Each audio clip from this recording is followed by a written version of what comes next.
ये शख्स जो आपकी स्क्रीन पर दिख रहा है, ये इजराइल की कैद में है। और इजराइल ने इसको क्यों गिरफ्तार किया है? उसका कारण एक है कि ईरान ने जो हमला किया था उसकी रियलिटी दिखाई।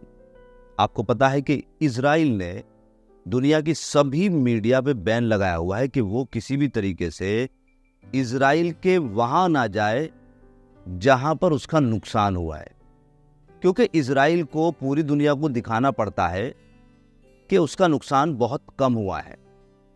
अगर उसके 100 सोल्जर को किसी ने मार दिया तो वो 100 नहीं बताएगा, वो बताएगा कि हमारे 2 सोल्जर को मारा है। इसी तरीके से जो ईरान ने 1 अक्टूबर को एक जबरदस्त मिसाइल अटैक इजराइल पर किया था, अब वो दुनिया को दिखाना ये चाह रहा था कि भाई किया है अटैक लेकिन हमारा कोई नुकसान नहीं हुआ। इसीलिए उसने दुनिया की सारी मीडिया को कहा कि इजराइल में आना मना है, और इजराइल की उस जगह पर जाना तो खास तौर पर मना है जहां पर इस तरह का हमला हुआ। लेकिन अमेरिका की इस जाबाज रिपोर्टर को पूरी दुनिया को सैल्यूट करना चाहिए, और इसने दुनिया को रियल तस्वीर दिखाई और दिखाया कि कैसा कैसा नुकसान इजराइल का हुआ है। इजराइल की बिल्डिंगें तबाह हो गई है, इजराइल के जो मिलिट्री बेसिस थे बहुत ही तगड़ा नुकसान हुआ है, इजराइल के टैंकों के परखच्चे उड़ गए हैं। इजराइल जिस पर घमंड करता है, अमेरिका के F-35 भी चकनाचूर हो गया है। लेकिन अमेरिका के इस पत्रकार की इस तरह की सच्ची पत्रकारिता करना इजराइल की आंखों में चुभ गया, और उसने फौरन इस व्यक्ति को डिटेक्ट कर लिया।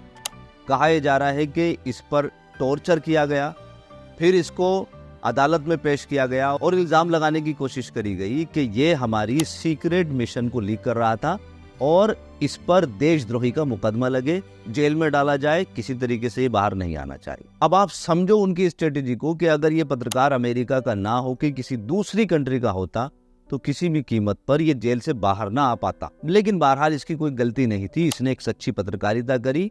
अब इसको 7 दिन के बाद रिलीज कर दिया गया है। इनके क्लोज फ्रेंड है बेली, उसने भी ट्वीट किया था कि मेरा दोस्त 36 घंटे से लापता है, शायद उसे किडनैप कर लिया गया है, इजराइल में था, अब वो किस हालत में होगा मुझे इसकी जानकारी नहीं है। तो आपको समझ में आया होगा कि इजराइल में कुछ भी सच दिखाना एक तरह से जुर्म है, क्राइम है। हाँ, जो वो झूठ फैलाना चाहेंगे वो अगर आप दिखाएंगे तो सही है। दोस्तों, अगर आपको भी जेमेरी लोफ्रेडो की ये पत्रकारिता पसंद आई है तो वीडियो को ज्यादा से ज्यादा लाइक और शेयर करें।